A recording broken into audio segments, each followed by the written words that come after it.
ಜಾತಿ ಧರ್ಮ ಭೇದ ಭಾವ ಎಂಬ ಅಸಮಾನತೆ ತಾಂಡವಾಡುತ್ತಿದ್ದಾಗಲೇ ಬುದ್ಧನ ಉಪದೇಶ ಮತ್ತು ಪ್ರವಚನಗಳಿಂದ ಸಮಾನತೆ ಹಾಗೂ ವ್ಯಕ್ತಿತ್ವವನ್ನು ಬದಲಾಯಿಸಿಕೊಂಡಿದ್ದಾರೆ. ಬುದ್ಧನ ಸಾಕಷ್ಟು ಉಪದೇಶಗಳಲ್ಲಿ ನಾವು ನೋಡಬಹುದು. ಅದೇ ರೀತಿ ದುಃಖ, ಕೋಪ, ಇನ್ಯಾವುದೇ ಸನ್ನಿವೇಶಗಳಲ್ಲಿ ಯಾವ ರೀತಿ ಇರಬೇಕೆಂದು ತಮ್ಮ ಶಿಷ್ಯರಿಗೆ ಬುದ್ಧರು ಹೇಳುತ್ತಾರೆ.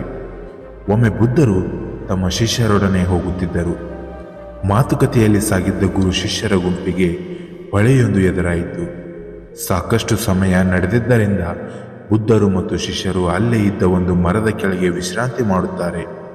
ಅದೇ ಸಮಯಕ್ಕೆ ಆ ಕಡೆ ಎದುರಿನಿಂದ ಎತ್ತಿನ ಗಾಡಿ ಹೊಳೆಯನ್ನ ದಾಟುವ ಮೂಲಕ ಬರುವುದನ್ನು ಬುದ್ಧನು ನೋಡಿದನು. ನಿಧಾನವಾಗಿ ಬಂದ ಎತ್ತಿನ ಗಾಡಿ ಇವರನ್ನ ದಾಟಿ ಹೋಗುವ ಸಮಯದಲ್ಲಿ ಶಿಷ್ಯನೊಬ್ಬ, ಗುರುಗಳೇ, ತಾವು ಇಲ್ಲೇ ವಿಶ್ರಾಂತಿ ಮಾಡಿ, ನಾನು ನಿಮಗೆ ಕುಡಿಯಲು ನೀರನ್ನು ತರುತ್ತೇನೆ ಎಂದ.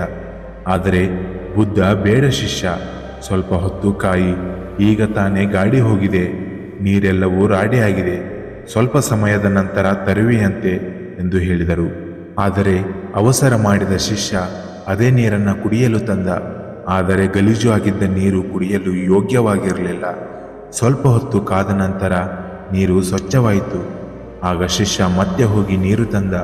ಆ ನೀರು ಸ್ವಚ್ಛವಾಗಿ ಕುಡಿಯಲು ಯೋಗ್ಯವಾಗಿತ್ತು. ಆವಾಗ ಬುದ್ಧ ಹೇಳ್ತಾರೆ, ನೋಡು, ಈ ನೀರಿನಂತೆ ನಮ್ಮ ಮನಸ್ಸು ಕೂಡ ವಿಚಲಿತವಾಗಿ ಅಶಾಂತಿಯಿಂದ ಹತ್ತಾರು ಯೋಚನೆಗಳಿಂದ ಕೂಡಿದ್ದಾಗ ನಾವು ಯಾವುದೇ ನಿರ್ಧಾರ ತೆಗೆದುಕೊಳ್ಳಬಾರದು. ಸ್ವಲ್ಪ ಸಮಯ ಹಾಗೆ ಬಿಟ್ಟರೆ ಮನಸ್ಸು ನೀರಿನಂತೆ ಶಾಂತವಾಗಿ ಸ್ವಚ್ಛವಾಗುತ್ತದೆ. ಆಗ ನಿರ್ಧಾರ ತೆಗೆದುಕೊಳ್ಳಲು ಸರಿಯಾದ ಸಮಯವಿರುತ್ತದೆ ಎಂದು ಹೇಳಿದರು.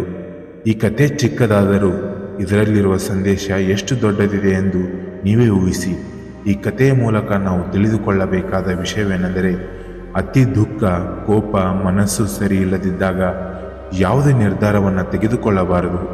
ನಮ್ಮ ಮನಸ್ಸು ಹತೋಟಿಯಲ್ಲಿದ್ದಾಗ ಮಾತ್ರ ನಿರ್ಧಾರ ತೆಗೆದುಕೊಳ್ಳಬೇಕು. ಇನ್ನಷ್ಟು ಹೆಚ್ಚಿನ ಮೋಟಿವೇಶನಲ್ ಕಥೆಗಳಿಗಾಗಿ ನಮ್ಮ ಯೂತ್ ಮೋಟಿವೇಶನ್ಸ್ ಕನ್ನಡ ಚಾನೆಲನ್ನು ಲೈಕ್ ಮಾಡಿ, ಸಬ್ಸ್ಕ್ರೈಬ್ ಮಾಡಿ ಹಾಗೂ ಬೆಲ್ ಐಕಾನ್ ಮೇಲೆ ಕ್ಲಿಕ್ ಮಾಡಿ. ಧನ್ಯವಾದಗಳು. ಜೈ ಹಿಂದ್, ಜೈ ಕರ್ನಾಟಕ ಮಾತೆ. ನಾನು ನಿಮ್ಮ ಅಕ್ಷಯ್, ಸೈನಿಂಗ್ ಆಫ್.